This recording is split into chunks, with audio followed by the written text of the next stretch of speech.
Praise the lord. యేసుక్రీస్తు వారి పరిశుద్ధమైన నామంలో మీ అందరికీ వందనాలు, శుభాలు తెలియపరుస్తున్నానండి.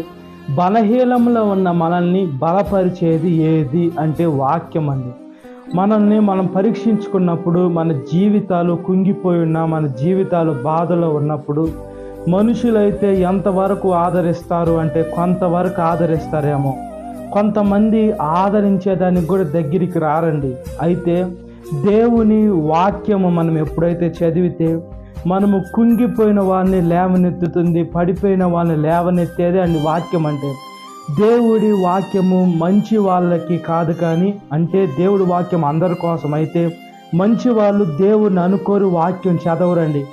ఎవరైతే బాధలో ఉంటారో, ఎవరైతే కుంగిపోయి ఉంటారో, ఎవరైతే ఏ మార్గము తోచకుండా చేతులు ఎత్తేసి ఉంటారో అలాంటి వారి దగ్గరికి కానీ వాక్యం తీసుకోకపోతే వింటారు.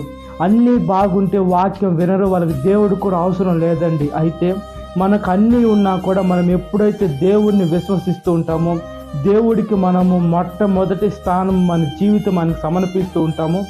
దేవుడు కానీ మన జీవితం మన చేతుల్లోకి తీసుకుంటే ఆయన మంచిగా తీర్చిదిద్దుతాడు. అయితే మనకు సమస్యలు అనేటివి వస్తాయి. దేవుని నమ్ముకున్న వాళ్ళకి సమస్యలే రావు అనే కాదండి. ఖచ్చితంగా ఈ లోకంలో పుట్టిన మానవుడు ఖచ్చితంగా సమస్యలు ఉంటాయి. అది శారీరకంగా అయినా, ఆత్మీయంగా అయినా, మానసికంగా అయినా. అయితే మనము ఆ సమస్యలు ఉన్నా కూడా సంతోషిస్తాం. ఏమంటే నమ్మదగిన దేవుడు నాకున్నాడు. ఏ సమస్య వచ్చినా, ఏ బాధ వచ్చినా, ఏ ఇబ్బంది వచ్చినా కూడా దేవుడు నాతో ఉండి నన్ను కడముట్టిస్తాడు. నా గమ్యానికి దేవుడే తీసుకొని వెళ్తాడు. ఈ లోకాన్ని సృష్టించిన సృష్టికర్త నా వెనకుండి ఆయన సేవలో మనల్ని ముందుకు కొనసాగిస్తాడని మనం ఎప్పుడైతే విశ్వాసం కలిగి ఉంటామో మనకి దేవుడు ధైర్యం ఇస్తాడు. కాబట్టి ఆయన బిడలగా ఈ లోకంలో జీవించినట్లుగా ప్రార్థన. మహాపరిశుద్ధాత్మదేవ, మా ప్రియ పరలోక తండ్రి, ఈ లోకంలో మాకు దిక్కు తోచని పరిస్థితుల్లో ఉంటే మిమ్మల్ని ఆశ్రయించాలయ్యా. దిక్కు ఉన్న దగ్గర చెప్పుకోపోని ఈ లోకంలో మనుషులు ఉంటారు. అయితే మేము నలువైపులు తిరిగినా కూడా వేసే మాకు ప్రయోజనం ఉండదు. అయితే వేసే పరలోకం వైపు తిరగాల, పైకి చూడాల. దేవాన్ని రక్షించండి.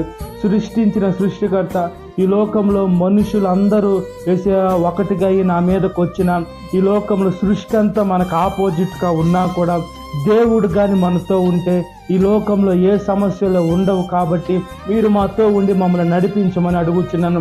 ఈ లోకంలో మనుషులు బాధ పెడుతూ ఉంటారు, దుఃఖ పెడుతూ ఉంటారు, లేనిపోని మాటలతో గాయం రేపుతూ ఉంటారు. అయితే మా జీవితాన్ని మీకు సమర్పించుకున్నట్లుగా ప్రార్థన చేస్తున్నాను. మీ కృపలో మమ్మల్ని జ్ఞాపకం చేసుకోమని అడుగుతున్నానయ్యా. సాతాను శోధన ప్రతి ఒక్క బిడ్డని విడుదల దయచేయండి. ఈ వాక్యం ఇచ్చిన ప్రతి ఒక్క బిడ్డని పేరు పేరు వస్తున్న జ్ఞాపకం చేసుకోండి. ఈ దిన కాలపు దీవెనతో నింపమని యేసుక్రీస్తు వారి పరిశుద్ధమైన నామములో మిక్కిలి వినయం తరుచున్నాను నా పరలోక తండ్రి. ఆమేన్.